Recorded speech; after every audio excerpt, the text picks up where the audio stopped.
नमस्कार आप सभी को। ये तो आप सभी लोग जानते हैं कि धूम्रपान और शराब आपकी सेहत के लिए हानिकारक है। इनसे कैंसर जैसी जानलेवा बीमारियां हो सकती है। लेकिन आज हम कैंसर के बारे में बात नहीं करेंगे। आज हम बात करेंगे अस्थमा के बारे में, जो कि आपको स्क्रीन पर दिखाई दे रहा है। Asthma is a chronic inflammatory disorder of the airways। Asthma वायु मार्ग और फेफड़ों को प्रभावित करने वाली समस्या है। एक आंकड़े के मुताबिक बताया जाता है कि दुनिया भर में अस्थमा से होने वाली 46% मौतें अकेले भारत से रिपोर्ट की जा रही है। भारत सहित दुनिया के कई देशों में अस्थमा रोगियों की संख्या बढ़ती हुई देखी जा रही है। तो चलिए आज अस्थमा डिजीज के बारे में हम पढ़ते हैं।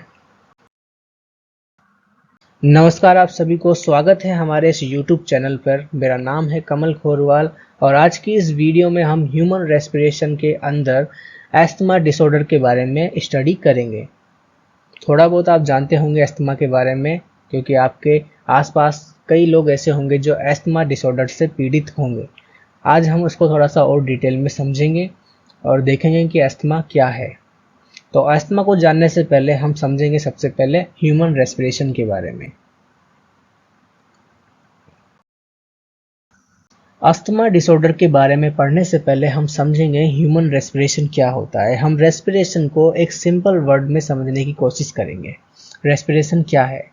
The term respiration means the exchange of gases between body cells and the environment। Respiration का मतलब होता है exchange of gases between body cells and the environment। ये आपको समझ में आता है। The human respiratory system allow one to obtain oxygen, eliminate carbon dioxide। कहने का मतलब अगर आप ऑक्सीजन को इनहेल करते हैं तो आपको कार्बन डाइऑक्साइड एक्सहेल भी करनी पड़ती है। Breathing consists of two phases, inspiration and expiration। Inspiration की बात करें अगर हम, तो the process of taking in air, मतलब हम एयर को ले रहे हैं अपने नोज की सहायता से, तो इसे हम कहेंगे इंस्पिरेशन। और एक्सपीरेशन का मतलब हम प्रोसेस में है कि हम उस जो अंदर गई जो एयर है उसे बाहर भी निकालना होता है, यानी जो कार्बन डाइऑक्साइड है उसे भी हम बाहर निकालते हैं। तो इस बाहर निकालने की प्रोसेस को, यानी जो हवा अंदर है उस हवा को बाहर निकालने की प्रोसेस को हम एक्सपायरेशन कहते हैं। तो इंस्पिरेशन का मतलब होता है taking in air and expiration का मतलब होता है blowing out air.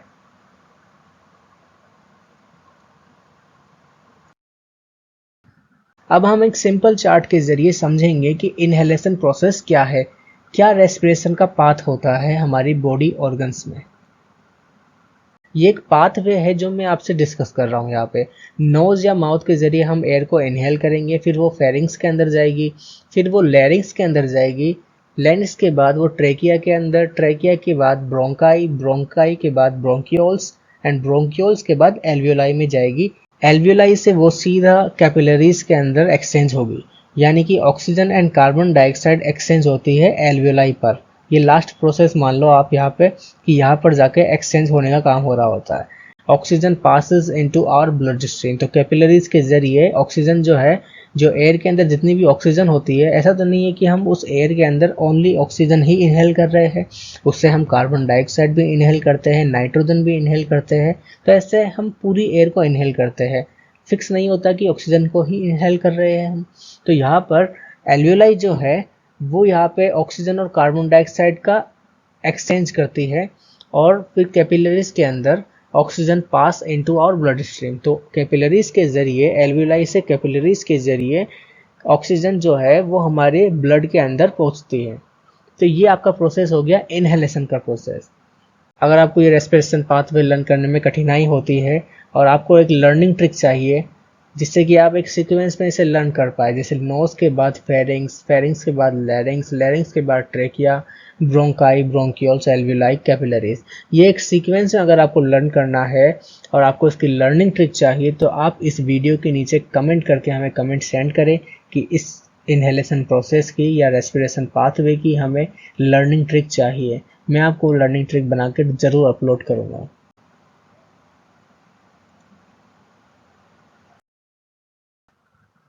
The respiratory system performs two major tasks: exchange air between the body and the outside environment, known as external respiration, bringing oxygen to the cells and removing carbon dioxide from them, referred to as the internal respiration।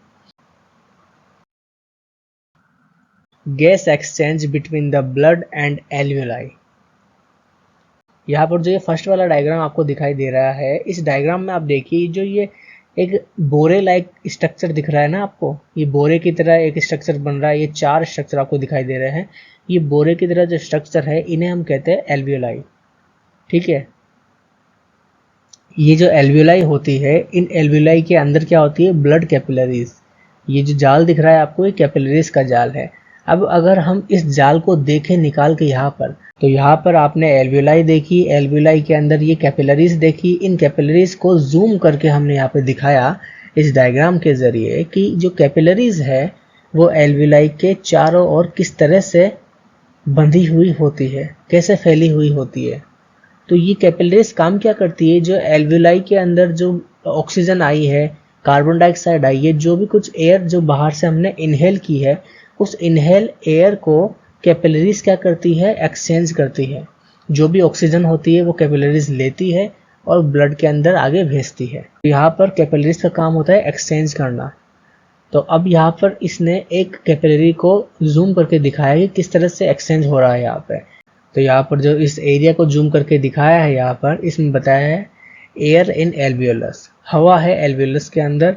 तो जो हवा है वो किस तरह से capillaries में exchange हो रही है इसके बारे में बता रहा है यहाँ पे। तो ऑक्सीजन जो होती है इस हवा में वो जाती है कैपिलरीज के अंदर, फिर वो ब्लड के अंदर मिक्स हो जाती है।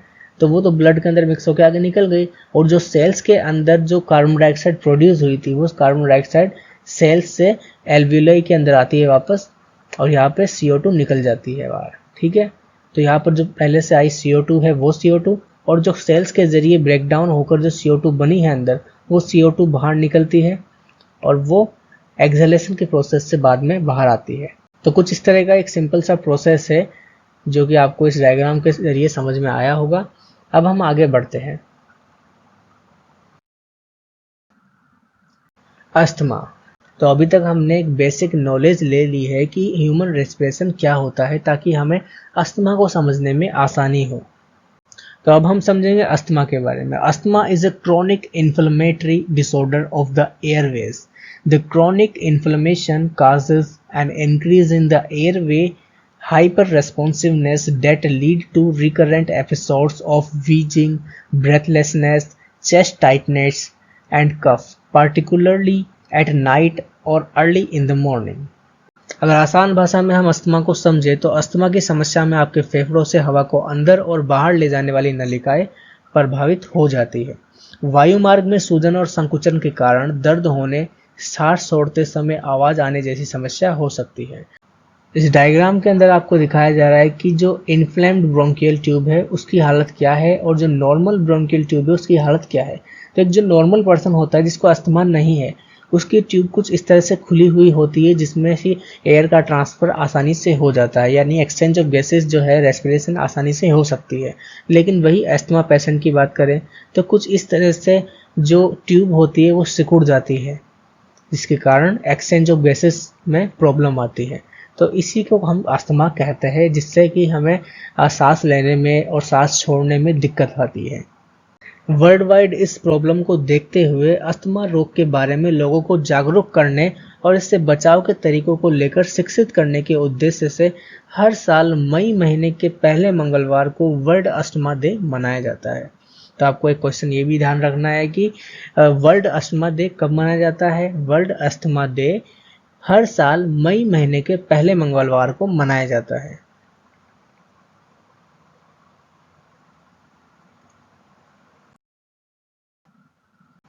तो आइए जानते हैं कि अस्थमा कितने तरह के होते हैं। Types of asthma. Allergic asthma. Allergic asthma को हम एक्सटेंसिव अस्थमा भी कहते हैं। When the symptoms are induced by a hyperimmune response to the inhalation of a specific allergen. Type 1 immediate hypersensitivity reaction in the basis of IgE. IgE एक allergy के level को जांचने का टेस्ट होता है। यहाँ पे इम्यूनोग्लोबिन ई जितना ज़्यादा होगा यानी एलर्जी उतनी ही ज़्यादा होगी, तो इसे हम कहते हैं। यहाँ पर कहने का मतलब ये है कि किसी स्पेसिफिक एलर्जन को इनहेल करने की वजह से जो एलर्जी हमें होती है उसे हम कहते हैं allergic asthma. Non allergic asthma, जिसको हम इंट्रिंसिक अस्थमा भी कहते हैं।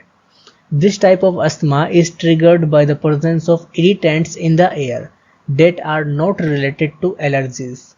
These irritants stimulate parasympathetic nerve fibers in the airways causing bronchoconstriction and inflammation. तो इस टाइप का जो इंट्रिंसिक अस्थमा होता है वो एक एयर के अंदर इरिटेंट्स की प्रेजेंस की वजह से होता है, जिसे ये नॉन एलर्जिक अस्थमा हमें होता है, यानी इंट्रिंसिक अस्थमा होता है। क्या होता है कि हमारे जो पैरासिम्पैथेटिक नर्व फाइबर्स होते हैं उनको ये सिग्नल भेजता है ये इरिटेंट, और उसकी वजह से ये नॉन एलर्जिक अस्थमा हमें होता है। नेक्स्ट है मिक्स्ड अस्थमा और cough variant asthma. Mixed asthma is the combination of both allergic and non allergic asthma. जो अभी तक हमने पढ़ी है एलर्जिक और नॉन एलर्जिक अस्थमा, उन दोनों का मिक्स्ड होता है। This is the most common form of asthma. Next है cough variant asthma. This does not have the classic symptoms of asthma such as wheezing and shortness of breath. Instead, it is characterized by one symptom, a persistent dry cough.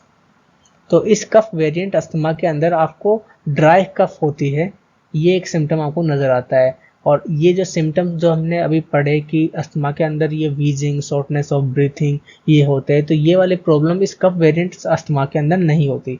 इसमें होती है only persistent dry cough होती है।